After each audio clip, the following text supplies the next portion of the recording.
복음은 우리가 복음을 전할 때 어떤 핍박이 주어진다 해도 우리가 이 사도행전 말씀에 자주 나오는 표현이죠. 주를 힘입어 또 주의 손을 의지하여 주를 힘입어 항상 이런 표현이 우리에게 주어집니다. 그래서 항상 우리가 복음을 전할 때마다 주를 힘입어서 복음을 전합니다. 그리고 또 그 복음을 전할 때 그 복음의 능력은 역동성이 있습니다. 그리고 생명력이 있습니다. 끊이지 않고 전진합니다. 그래서 우리가 핍박에 주어져도 성에서 쫓겨나도 또 심지어는 돌에 맞아서 시체처럼 성 밖으로 끌려나갈지라도 이 복음 전파의 생명력은 오히려 더 확장되는 줄 믿으시기 바랍니다. 그리고 또한 성경 말씀 보면 이렇게 막 핍박받는 그런 말씀인데 마지막 절구에서는 기쁨이 충만하더라. 항상 그렇게 마무리를 짓습니다. 다시 말하면 오히려 더 우리가 성령 충만해지고 기쁨이 충만해진다는 것입니다. 그래서 바울과 바나바는 비스디아 안디옥에서 쫓겨나면 이고니온으로 가고 이고니온에서 쫓겨나면 또 루스트라로 가고, 그러니까 피하는 것도 또 하나의 전략이긴 해요. 그렇죠? 네. 그냥 한 장소에서 그냥 뭐 다 결정짓지 않습니다. 쫓겨나면 쫓겨나는 대로 갑니다. 그래서 더베까지 와요.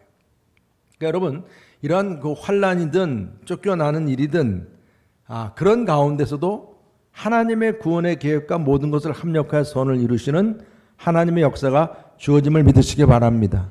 하나님께서는 끊임없이 바울과 바나바에게 함께 하셔서 전도할 때 박해나면 또 피하지만 또 쫓겨나지만 하나님의 섭리와 계획은 변함없어요. 그런 가운데서 그 복음의 영역은 확장되어 가고 생명력은 계속 운동력 있게 나아감을 믿으시기 바랍니다. 여러분들도 이러한 역사가 주어지기를 믿습니다. 믿음은 들음에서 난다고 그랬어요. 전하는 자가 없으면 누가 들으리요. 그래서 우리는 하나님의 말씀을 전하는 것은 듣는 자가, 그래서 이 성마다 복음을 전할 때 어떤 사람은 막 그 말씀에 긍정적으로 반응하는 사람이 나왔고, 물론 부정적인 반응도 나왔지만 중요한 것은 그 긍정적인 반응을 보인 사람들 중심으로 이제 제자도 세워지고 오늘 말씀처럼 각 교회가 세워지는 것을 보게 됩니다. 특별히 믿음이 들음에서 난다고 하는 이 말씀처럼 사도 바울이 복음을 전할 때 눈을 뚫어져라고 바라보는 한 사람이 있었어요. 그 사람과 눈이 마주쳤어요. 근데 나면서부터 안진병이었습니다. 근데 그의 마음을 보니 믿음이 있었어요. 믿음이. 사도 바울은 그러한 안진병에게 선포했어요. 일어서라. 일어서라. 들음으로 그 믿음이 생긴 그 안진병에게 일어서라 말씀을 주는 순간 그가 일어서게 된 줄 믿으시기 바랍니다. 하나님의 이 믿음의 기적이 일어나는 것입니다. 여러분 바울이 더베에서 그 파송교회 안디옥으로 다시 이제 보고차 가려면 육로를 통해서 자기 고향 바로 지척이에요. 지척. 지금까지 선교하느냐고 걸은 거에 비하면 아무것도 아니에요. 그런 지척거리에 더베가 있었어요. 더베가. 우리가 이런 선교지를 시계로 표현을 하면 한 2시 방향이죠. 더베, 다소로 가면 1년 반 정도 걸린 그 심신이 피로해져 있는 이 바울에게는 정말 쉴 수 있고 다시 회복을 할 수 있는 그러한 고향입니다. 고향. 근데 그런 고향 쪽은 바라보지도 않고 다시 자기가 그렇게 핍박을 받고 돌맞았던 성으로 돌아갔습니다. 이게 바로 우리가 복음을 전할 때 우리의 상식을 뛰어넘는 모습이 나타나는 것을 보게 돼요. 성령님의 인도하심이 이렇게 인도하신다는 것을 깨닫게 됩니다. 이런 사도 바울은 무엇 때문에 그렇게 전도했던 성으로 그렇게 정말 위험을 무릅쓰고 심지어는 활처럼 휘어진 그 타루스 산맥을 다시 넘어가는 것을 각오하면서 그렇게 되돌아가야 했습니까? 그것은 우리가 22절 말씀에서 이미 보았듯이 제자들의 마음을 굳게 하여 이 믿음에 머물러 있으라고 원하고 또 우리가 하나님의 나라에 들어가려면 많은 환난을 겪어야 할 것이라 하고 그랬어요. 여러분 사도 바울은 이제 복음을 전했을 때 물론 반대도 있었지만 복음을 받아들이는 이들이 있었는데 그들이 복음을 받아들이고 말씀을 양육받고 제자가 된 이들이 있었기 때문에 그들에게 가서 다시금 흔들리지 않도록 사도 바울이 시체처럼 성 밖으로 끌려나갔더라. 마음이 흔들릴 거 아니겠어요. 그래서 성마다 이처럼 예수의 영이 죽은 자 가운데서 나를 살리셨다. 그 살아난 모습을 보여주고 다시 마음을 확정짓게 하고 또한 그들의 믿음이 이제 다시금 예수 그리스도 안에 다시 머물게 하고 그뿐이 아니라 우리의 믿음을 지키고자 한다면 환난이 있을 수 있다. 하나님의 나라를 위해서 우리는 환난도 각오해야 한다. 이런 부분들을 분명하게 가르쳤어요. 알곡각주증을 가리기 위해서 그 들립시스 덜덜덜덜 떠는 그 탈곡기처럼 내 삶에 그렇게 고난이 주어진다 할지라도 그런 고난을 각오하고 하나님의 나라를 위한 제자의 삶을 살아가야 한다. 여러분, 사도 바울은 이런 분명한 이제 이 훈련을 위해서 왔던 그러한 전도했던 곳으로 다시 돌아갔던 것이다. 근데 또 한 가지 오늘 말씀에서 또 중요한 이유, 그가 사도 바울이 돌아가야 했던 중요한 이유를 또 말씀하고 계십니다.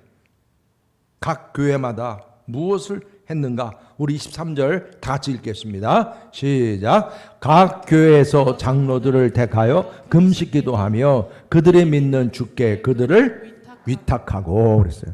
각 지역마다 교회를 세웠다는 것을 보게 됩니다. 야, 여러분, 이게 이 교회가요. 이 교회가 뭐 지금 우리 이런 반듯한 건물이 있고 막 그런 교회를 말하는 거 생각하면 안 됩니다, 여러분. 성경 말씀에 나오는 교회는 다 보면 신앙의 공동체를 이룬 가정교회라고 할 수가 있겠죠. 비스디 안디옥, 이고니온, 루스드라, 더베 이렇게 방문하면서 그 유대인들 아니면 이방인들, 특별히 이방인들이 많았죠. 그 이방인들 가운데서 이 복음을 듣고 예수를 영접한 이들이 있었고 그 영접한 이들을 양육을 해서 우리 그리스도인의 확신반처럼 양육을 해서 그들이 예수님의 제자가 되게 하고 그래서 그들끼리 같이 모여서 어떻게 해요? 서로가 다시 마음을 확정짓게 하고 서로 모여서 서로 믿음에 머물게 하고 또 서로 같이 모여서 누가 핍박하고 환난을 겪으면 그 문제를 두고 같이 또 기도하게 하고 그러한 그 신앙 공동체를 세우게 한 겁니다. 신앙 공동. 그게 교회예요. 존 웨슬리 목사님께서 성공회에서 쫓겨났어요. 강단을 서지 못하게 됐어요. 그래서 길거리에서 복음을 전하고 광산에서 복음을 전하고 그런데 그곳에서 예수님을 영접하는 이들이 생기고 그들이 주님을 따르고 주님께를 믿겠다고 하는 결단한 이들이 생기면서 그들끼리 모아서 속회를 이룬 겁니다. 그래서 신앙의 공동체를 이루었어요. 그들의 마음을 예수 그리스도를 믿는 믿음을 지키고 어떤 환난 속에서도 이겨내도록 그런 신앙 공동체를 세워서 그 속회가 이루어진 거예요. 그 속회가 지금 감리교회가 된 거예요. 그 속회 속자님들이 감리교회 목사가 된 겁니다. 그리고 금식기도하는 모임을 세웠어요. 이것은 바나바와 바울 자신들이 수리아 안디옥에서 선교사로 파송될 때 대표적인 5명의 그 리더들이 같이 모여서 금식하며 기도하면서 성령님의 음성을 들었어요. 담임 목사가 여기는 바나바와 바울을 따로 떼어서 선교사로 파송해라. 이방인 선교를 위해 파송하라. 이게 성령님의 음성을 들었는데 이게 진짜 그러한지를 이들이 끊임없이 기도를 했던 거예요. 근데 기도 계속 해도 이게 확정적인 하나님의 음성인 것을 확인하고 바나바와 바울은 이제 그 성령님의 말씀에 순종해서 이제 바로 여기 지금 이곳 더베까지 오게 된 거죠. 네. 여러분 이러한 그 체험과 경험이 있었기 때문에 사도 바울은 각 교회마다 금식 기도하면서 자기들의 모든 문제들, 믿음의 문제, 마음의 문제, 환난의 문제, 가정의 문제, 모든 삶의 문제를 두고 그냥 간절하게 기도하는데 그냥 기도가 아니라 서로 작정하며 금식 기도하게끔 하는 그러한 모임과 그런 운동도 하겠던 것을 볼 수가 있습니다. 여러분들의 삶 속에서도 어떤 심각한 문제가 있으면 그런 문제를 붙잡고 함께 금식하며 기도할 수 있는 그런 모임과 그러한 기도의 그런 시간이 함께 할 수 있기를 주님의 이름으로 축복합니다. 그리고 각 교회마다 지도자 장로들을 택하여 세웠다. 여러분 지금 이 말씀에서 이 각 교회마다 신앙 공동체가 이제 이루어졌지 않습니까? 근데 그 신앙 공동체 리더를 세우는데 여기 지금 장로 프레스비테루스라고 하는 이 장로라는 것은 나이 든 사람, 연장자인데 그냥 모여있는 사람 가운데 무조건 연장자를 세운 게 아니에요. 아니면 뭐 이 사람 그냥 뭐 지금 평범하지만 세우면 장로처럼 잘 리더 역할 할 것이다. 그래서 뽑는 것도 아니에요. 이미 오늘 여기 지금 보면 11장 30절에도 장로라는 표현이 나오지만 이거는 그냥 표현된 장로, 연장자라는 표현으로 쓰여진 거지만 여기서 장로로 뽑았다. 이 말은 신약 성경에서 여기서 처음 나온 거예요. 그러니까 사도 바울이 이제 교회 리더를 세우면서 그들을 장로로 이제 세웠다. 리더를 세웠다. 네, 리더 역할을 하게 했다. 그들은 이제 청지기적인 사명을 감당하도록 교회를 지금 이 신앙 공동체를 치리하고 그리고 양들을 감독하고 다스리고 목양하고 하나님 말씀을 가르쳐 지키게 하는 사명을 위해 그만한 자격이 되는 그 리더, 장로를 세웠다는 것이죠. 사도행전 20장 28절을 다시 한번 읽어보겠습니다. 시작. 여러분은 자기를 위하여 또는 온 양떼를 위하여 삼가라. 성령이 그들 가운데 여러분을 감독자로 삼고 하나님이 자기 피로 사신 교회를 보살피게 하셨느니라. 네, 이 말씀이 바로 그 장로에게 주어진 말씀이에요. 디도서 1장 7절 다 같이 읽겠습니다. 시작. 감독은 하나님의 청지기로서 책망할 것이 없고 제 고집대로 하지 아니하며 분내지 아니하며 술을 즐기지 아니하며 구타하지 아니하며 더러운 이득을 탐하지 아니하며. 네, 쭉 나오죠. 관련돼서 정말 이러한 그 리더십의 기본적인 자질을 얘기하고 있어요. 그다음 베드로전서 5장 2절 다 같이 읽겠습니다. 시작. 너희 중에 있는 하나님의 양무리를 치되 억지로 하지 말고 하나님의 뜻을 따라 자원함으로 하며 더러운 이득을 위하여 하지 말고 기꺼이 하며 맡은 자들에게 주장하는 자세를 하지 말고 양무리의 본이 되라. 아멘. 여러분, 지금 이 당시 장로들에 대한 그 직분이 어떠한지는 정확하게 알 수는 없어요. 그렇지만 분명히 처음 그 공동체 안에 리더를 세운 거예요. 그러니까 우리 교회 공동체 안에서 리더를 세우는 데 있어서 기본적으로 양무리를 가르치고 다스리는 자로서는 목회자를 리더로 생각할 수도 있겠고, 또 평신도 리더도 저는 포함된다고. 왜? 평신도 리더가 나중에 이제 목회자가 되고 그랬던 그 과거의 모습들을 우리가 생각하게 되면 이렇게 장로들이 세워졌다라고 하는 것은 이제 그 공동체, 신앙의 공동체가 어느 정도 조직이 형성이 되고 하나의 교회 모습을 갖추게 되었다는 얘기예요. 나중에 사도 바울이 예루살렘으로 돌아가서 한 1년 동안 다음 2차 전도여행을 준비하면서 편지를 쓰게 돼서 이쪽 그 안디옥, 이쪽 비스디 안디옥이나 이고니온이나 루스드라나 이쪽으로 쓴 편지가 갈라디아서가 된 거예요. 갈라디아서. 갈라디아 지역에 있는 그런 곳이니까. 다시 말하면 어떻게 이 장로들이 세워졌을까 생각을 하게 될 때 이게 뭐 특별히 어디 외부에서 특별히 리더들을 데려왔나, 그건 아니에요. 보면 사도 바울이 다니면서 복음을 전할 때 복음을 영접한 이들, 그리고 또 그 영접한 이들 가운데 양육을 받아서 제자가 되었고, 그리고 제자가 되어서 서로 믿음을 권면하고 마음을 확정짓게 하고 환난이 있어도 그리스도로 인해서 그 환난에 함께 동참하고 그렇게 열심을 다하는 그 공동체 안에서 좀 연장자이면서 그렇게 믿음이 점검된 이들 가운데서 사도 바울이 이제 이 공동체 리더로, 장로로 세우게 된 것을 볼 수가 있습니다. 분명히 이 장로 뽑힌 이들은 금식 기도하고 같이 모여서 환난을 당하고 어려움을 당한 데서도 예외되지 아니하고 함께 했던 이들이에요. 함께. 그게 검증된 사람들이에요. 여러분, 교회에서도 마찬가지예요.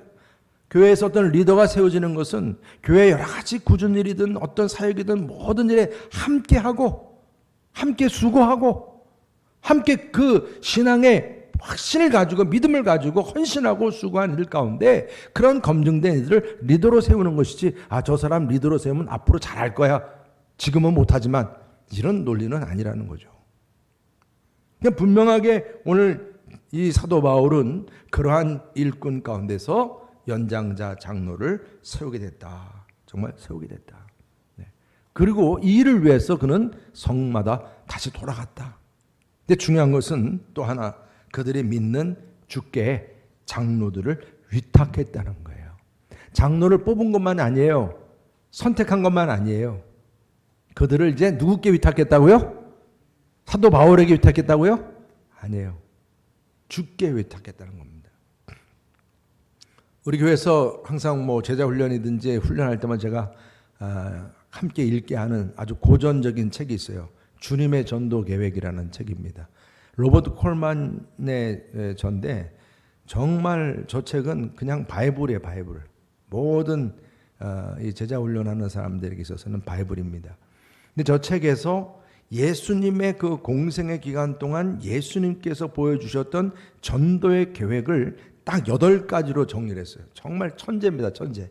하나님이 주신 성령님의 참 그 깨달음 때문에 그렇게 발견을 했겠죠. 8가지를 발견을 했어요. 8가지. 그 첫째가 뭐냐? 선택입니다. 선택. 12명의 제자를 선택하셨고 그렇게 선택을 했다는 것입니다. 그 다음에 그 선택한 제자들과 동거를 하는 거예요. 같이 함께 식사도 나누고 함께 지내면서 같이 동행을 하는 거예요. 그러면 서로를 알아가는 거죠. 그러니까 안다는 것은 껍데기만 하는 게 아니에요. 같이 사는 거예요. 같이 살아가면서 알아가는 거죠. 그 다음에 세 번째로는 성별, consecration이라고 해서 구별이면 구별. 네, 구별하는 거예요. 떼어내는 것입니다. 네. 그러니까 우리가 주님을 위해서 뭔가 이제 헌신하고 봉사하기 위해서는, 따르기 위해서는 이제는 버릴 것 버려야 한다는 것이죠. 자기를 부인하는 대가가 있어야 한다. 있어야 된다. 그게 바로 이 성별입니다. 성찬식 할 때 떡을 떼어내듯이 잘라내는 거예요. 그리고 잘라낸 것을 이제 분뇨, impartation이라고 그래요. 나눠야 되는 거예요. 나눠. 우리 주님은 자기 생명까지 나누신 분이세요. 우리 주님은. 바로 그런 impartation을 우리는 받았어요.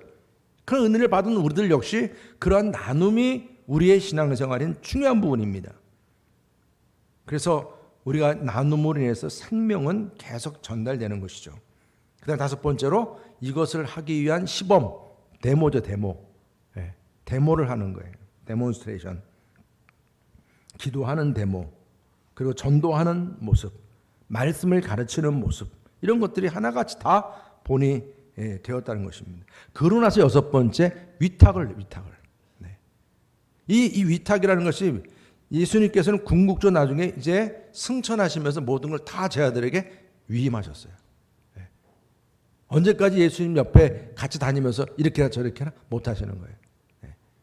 이게 다 우리들에게 동일하게 주어진 위탁이에요. 그리고 예수님께서는 제자들 둘씩 짝지어 보내면서 다 위탁을 시키고 가서 전도하라 해놓고, 그리고서 그냥 끝난 게 아니라 돌아왔을 때 슈퍼비전이에요. 감독을 했어요. 감독. 보고를 하게 했어요. 확인하게 했어요. 그리고 마지막에는 그런 모든 수고를 통해서 재생산이 일어나겠다. 재생산이 일어나겠다. 야, 이게 여러분, 이러한 예수님의 전도 계획을 바로 사도 바울이 그대로 따른 겁니다. 그가 그 복음을 전하고자 성마다 다니면서 복음을 전하면서 이러한 예수님께서 보여주셨던 이 모델을 그대로 본을 보여준 거예요. 그래서 사도 바울이 자신이 전도했던 성으로 다시 돌아가서 성도들의 마음을 굳게 하고 그 믿음을 다시 굳게 하고 환난을 각오하게 하면서 이제 그 지도자들, 장로들을 선택하고 그들을 주께 부탁하면서 이제 재생산의 기틀을 마련했다는 것을 보게 되는 것이죠. 사도 바울이 그렇게 고생을 하면서 다시 돌아가서 주께 위탁한 장로들, 그들은요 절대로 명예직이 아닙니다. 어떤 권위직이 아닙니다. 권세직도 아니에요. 상전이 되는 것도 아니에요. 그런 의미로 이 장로직이 세워진 게 아닙니다. 인기 자리도 아니에요.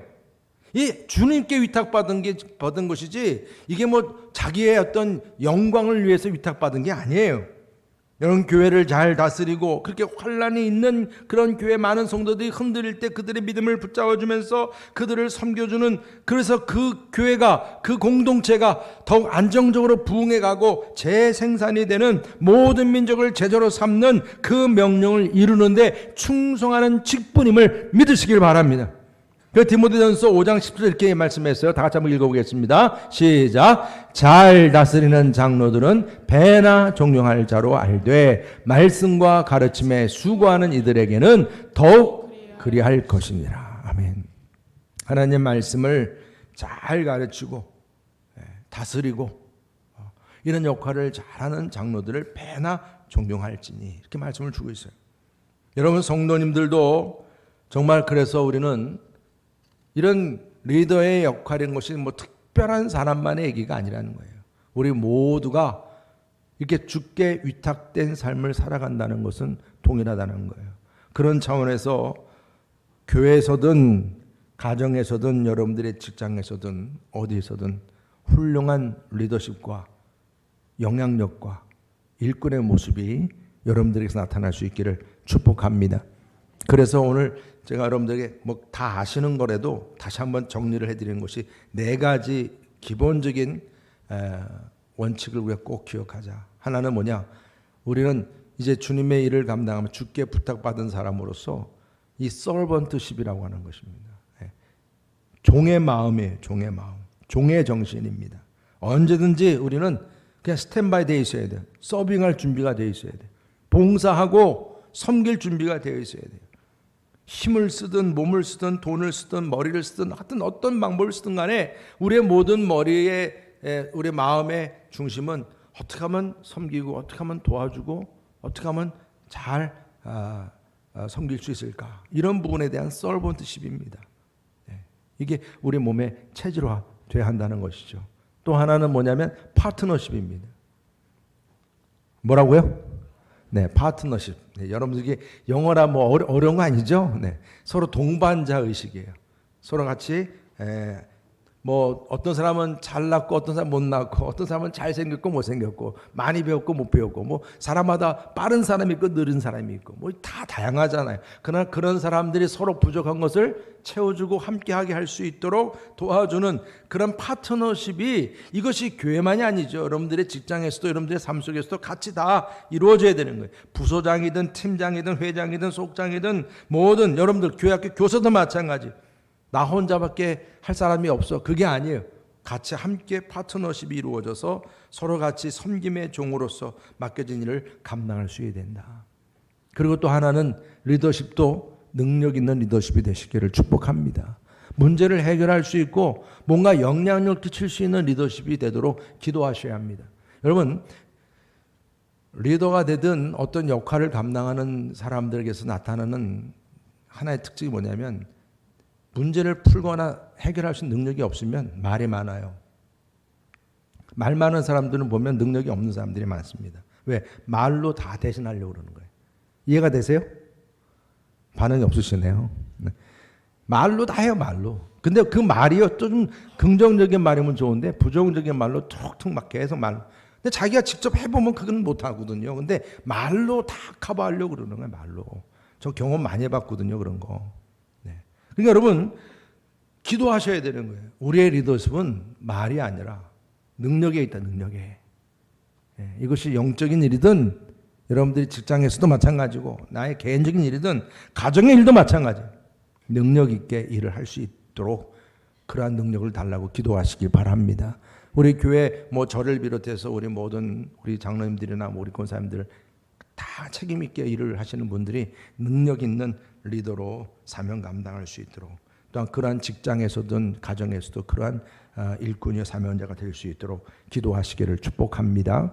그리고 마지막으로 오늘 주께 부탁했다. 바로 그것처럼 주께 위탁하는 리더십입니다. 주께 위탁하는 리더십이에요. 오늘 사도 바울이 각 교회마다 리더로 장로를 세우면서 주께 위탁했다. 바울에게 위탁한 게 아니에요. 그러면 물론 이들이 처음 바울이 있을 때는 바울 선생님 이거 어떻게 하면 좋아요? 이거 어떻게 해야 되죠? 빨리 도와주세요. 그러면 알았다. 아유 이것도 부탁해요. 이것도 부탁해요. 막 바울이 있을 때는 그랬겠죠. 그러면 사도 바울이 계속 같이 있을 수 있는 거예요? 아닙니다. 바울은 떠날 거예요. 그럼 누구한테 부탁을 내야 돼요? 여러분 한 사람에게 부탁하고 한 사람을 의지하고 한 사람을 위탁하는 것은 한계가 있는 거예요. 그러니까 사도 바울이 항상 자기가 그랬던 것처럼 수리아 안디옥에서 파송받았을 때 뭐 바나바를 의탁한 것도 아니에요. 누구 의지한 것도 아니에요. 오로지 누구를 의지했어요? 하나님만 의지하고 주님만 바라보고 그는 선교의 여정을 떠난 거예요. 문제 있을 때마다 내가 의탁하는 주님께 나아가서 묻고 주님께 나아가서 응답받고 주님으로부터 해결책을 얻고 그렇게 나가는 거예요. 바로 그걸 지금 사도 바울이 이 장로들에게 그걸 하게끔 만든 거예요. 나한테 와서 자꾸 부탁하려고 그러지 말고 누구께 가서 주께 부탁했으니까 주님께 가서 문제를 해결받고 처리하고 그렇게 이제 신앙생활을 하라는 것이죠. 그러니까 각 교회마다 이제 서로가 사도 바울이 아닌 주께 부탁하는 그런 지도 리더십을 세우게 됐다. 여러분, 우리들도 그리스도인으로서 주께 위탁하는 그런 삶을 살아갈 수 있기를 주의 이름으로 축복합니다. 우리가 주님께 의탁하는 삶을 산다는 것은 그냥 우리가 살아간다는 것과는 질이 달라요. 질이 달라. 우리의 삶에 발생하는 모든 문제들, 그 문제들 때문에 우리는 불안해하기도 하고 두려워하기도 하고 염려하기도 하고 심지어는 타격을 입기도 하고 그래서 몸도 다치고 마음도 다치고 상처나고 그래서 그걸로 인해 가지고 우리는 지치고 힘들고 막 손을 내려놓게 되고 포기하게 되고 여러분 그렇지 않아요? 그럴 때 여러분들은 분명히 주소를 바로 찾아야 되는 거예요. 나만 의지하게 되면 내가 문제가 생기면 다 무너지는 거예요. 그러나 주님을 의지하고 주님께 의탁하면 어떻게 되는 거예요? 그 모든 문제를 다 주님께 아뢰고 주님으로부터 문제를 해결받게 됨을 믿으시길 바랍니다. 이게 다 대단한 거예요. 대표적인 분이 예수님 아니세요? 예수님은 그렇게 십자가의 길을 걸으며 많은 그 재판 과정에서 그렇게 채찍맞으면서도 흔들리지 않으셨어요. 왜? 하나님 아버지만을 의탁했기 때문에 그래요. 십자가를 지시면서 자기의 생명까지 내놓았어요. 왜요? 자기 생명까지도 하나님께 맡겼기 때문에 그래요. 그러한 예수님을 죽은 자 가운데서 하나님께서 살리신 줄 믿으시기 바랍니다. 이게 의탁이에요. 생명까지 의탁한 겁니다. 여러분의 삶을 영원히 인도하신 하나님은 창조주세요. 구름 기둥과 불 기둥을 인도하시는 우리 인도주 하나님이세요.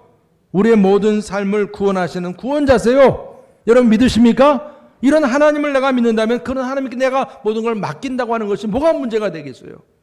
내게 능력 주신 자 안에서 내가 무엇인지 할 수 있다고 그랬어요. 그분이 우리의 모든 것을 채워주시고 그러니까 그런 하나님께 나를 의탁해야 한다. 의탁하는 삶을 살아야 한다. 그래서 이런 의탁하는 삶도 훈련이 필요해. 훈련이. 이것도 훈련을 해야 돼. 훈련을.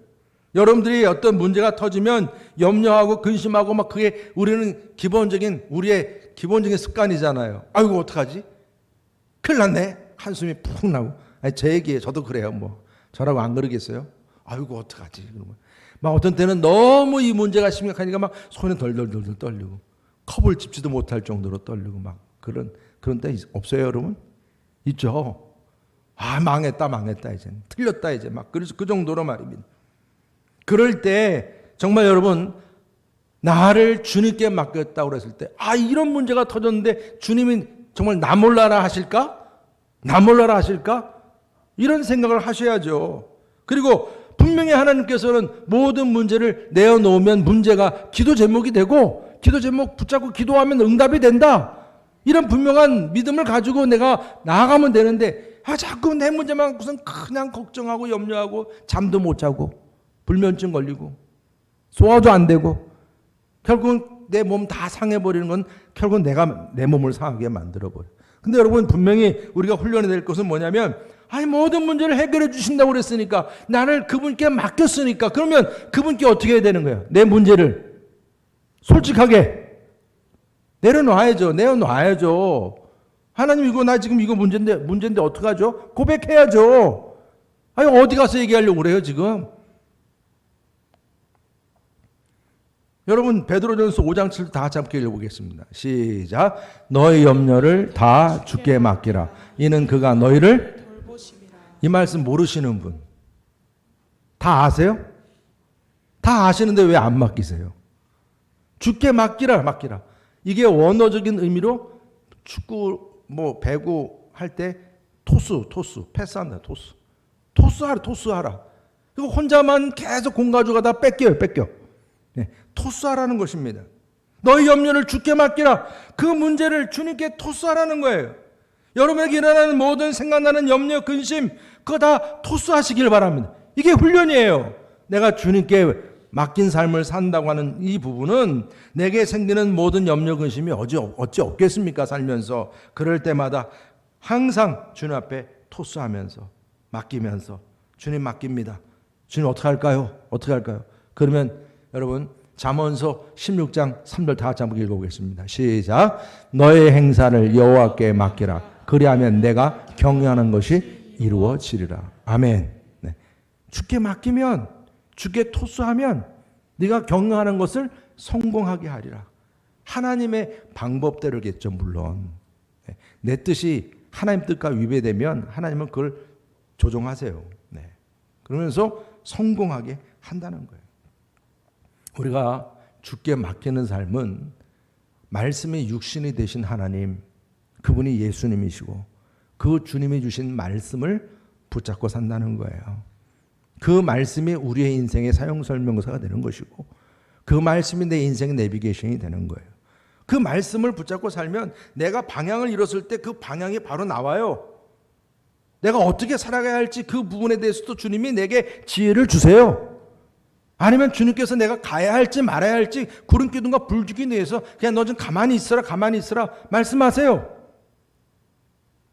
여러분 이러한 그 주께 맡기는 삶에 대해서 내가 내 삶을 주님께 맡겼다고 한다면 구체적으로 내게 생기는 문제들이 있을 때마다 주님께 맡기는 그런 삶을 훈련하시고 토스하시고 항상 주님 앞에 준비되기를 주님의 이름으로 축복합니다.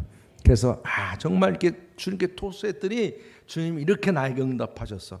그런 은혜가 항상 있기를 바랍니다, 여러분. 그리고 여러분들이 이렇게 주님께 토스하고 그리고 주님께 맡기는 삶에 대해서 그러한 은혜를 누리고 산다면 여러분들 역시 또한 위탁받을 수 있는 존재가 되시기를 바랍니다. 사도 바울처럼 말입니다. 사도 바울은 자신이 하나님께 위탁하는 삶을 살았기 때문에 끊임없이 또 누군가의 그 위탁을 들어줄 수 있는 능력과 은혜가 있었어요. 사도 바울이 장로들을 주께 위탁했다고 하는 것은 장로들 자신의 문제만이 아니라 그 공동체 안에 있는 모든 그 공동체원들의 문제를 같이 함께 위탁받고 서로 같이 풀어가는 역할을 감당하라고 그 사명을 준 거예요. 우리들에게도 마찬가지입니다, 여러분. 인생을 살면서 여러분 우리가 어떤 문제를 겪는 모든 문제 나만의 문제가 아니라 여러분 주변에 함께하는 사람들의 문제도 내가 봐요 못 봐요? 보게 되는 거예요. 그러면 그 사람이 여러분들을 볼 때 야, 나 이 문제가 있어. 나 이것 좀 부탁할게. 그런 부탁을 받을 만한 신뢰가 여러분들에게 주어지기를 축복합니다. 정말 우리들은 누군가 나보다 힘이 있거나 능력이 있거나 뭐 좀 잘 할 수 있는 사람 같으면 당장 어떻게 내 문제 생겼을 때 달려가 가지고 제발 좀 도와주세요. 제발 부탁합니다. 이해가 되시죠? 그게 우리 자연스러운 거예요. 마찬가지로 여러분들에게도 창조주 하나님께 위탁할 수 있는 능력이 우리에게 있기 때문에 여러분들 세상 속에서 힘들어하는 영혼들이 문제를 해결해 달라고 위탁할 때 여러분들 그 문제를 같이 붙잡고 기도하면서 주님께 토스하면서 그 문제를 해결해 주는데도 여러분들 귀한 역할 감당할 수 있기를 주님의 이름으로 축복합니다. 직장 동료들이 여러분들을 볼 때 야, 저 친구는 뭔가 달라. 분명히 달라. 왜 그럴까? 그 비밀이 여러분들은 주께 나를 맡겼기 때문이에요. 그것이 보여지기를 축복합니다. 그런 은혜가 나타나길 바랍니다, 여러분. 그렇다면 여러분들 역시 믿지 않는 동료들이 무엇인가 그들 나름대로 여러분 지금 우리들은요 예수 그리스도 그분이 우리의 삶의 솔루션 문제 해결자라고 믿고 사는 사람들 아닙니까? 행복하시죠? 기쁘시죠? 그렇지 않아요, 여러분?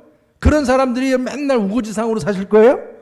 우리는 내 삶을 주께 맡기고 그분이 내 삶을 다 해결해 주실 분이 내 곁에 계시고 그분은 나의 죽음까지 책임져 주실 분이고 천국에 내가 거할 처소까지 예배해 주신 분. 그걸 생각하면 우리는 항상 해피한 거예요. 그런 모습으로 살아가야 되는데 맨날 직장에 가면 그냥 우거지상으로 살고 어디 갔는지 보지도 않고 그럼 저 짱박해가지고 일 안 하고 있고 그러면 안 되잖아요. 여러분들이 믿을 만한 사람이 돼야죠. 세상 사람들이 볼 때도. 야, 저 친구는 내가 이런 문제가 있으면 도와줄 수 있는 사람 같아. 그러니까 여러분 보디발, 그 보디발 주인이 요셉, 노예 요셉에게 자기 창고에 키를 맡기지 않았나요? 그게 어떻게 가능합니까? 바로 요셉, 그가 하나님께 자기 인생을 맡긴 그 삶이 보였기 때문에 그래요. 여러분들도 가정의 일이든 교회 일이든 직장 일이든 아니면 학교의 일이든 마찬가지예요. 여러분들의 염려 없이 정말 항상 여러분들의 삶이 하나님께 위탁되는 삶을 살아가는 그 믿음 얼마나 감사하겠어요. 그러나 중요한 것은 또한 이러한 문제가 우리 주변에 있는 이들에게도 있다고 할 때에 여러분들이야말로 내 모든 것을 맡긴 주님, 그분이 내 삶의 백그라운드가 된다는 사실을 분명히 확신하시고 그 능력 안에서 여러분들에게 주어진 교회 사역 아니면 사업이든 직장이든 학교이든 그곳에서 위탁받은 사람답게 말입니다. 주님께 위탁받은 사람답게 여러분들 역시 세상에서 최선을 다하고 열정을 다하고 성실하게 살아가지만 또한 그 믿지 않는 영혼들이든 주변 사람들에게도 인정받으시기를 주님의 이름으로 축복합니다. 그래서 그들이 무언가 부탁하고 또 위탁하려고 하는 그런 모습을 보일 때 여러분들의 백그라운드를 딱 붙잡고 같이 그들의 문제를 여러분들이 같이 함께 이제 풀어가 줄 때 그들이 어떤 사람이 되는 거예요? 나중에 주께 위탁할 영혼이 되는 거예요. VIP가 되는 거예요. 그렇게 될 수 있기를 축복합니다. 그래서 여러분들의 손길을 통해서 여러분들의 최선과 정성과 성실함으로 도와주고 그들을 섬기는 가운데 주께 위탁한 그런 여러분들을 통해서 귀한 영혼들이 또한 주님께 위탁되고 구원받는 축복이 주어지기를 주님의 이름으로 축원합니다.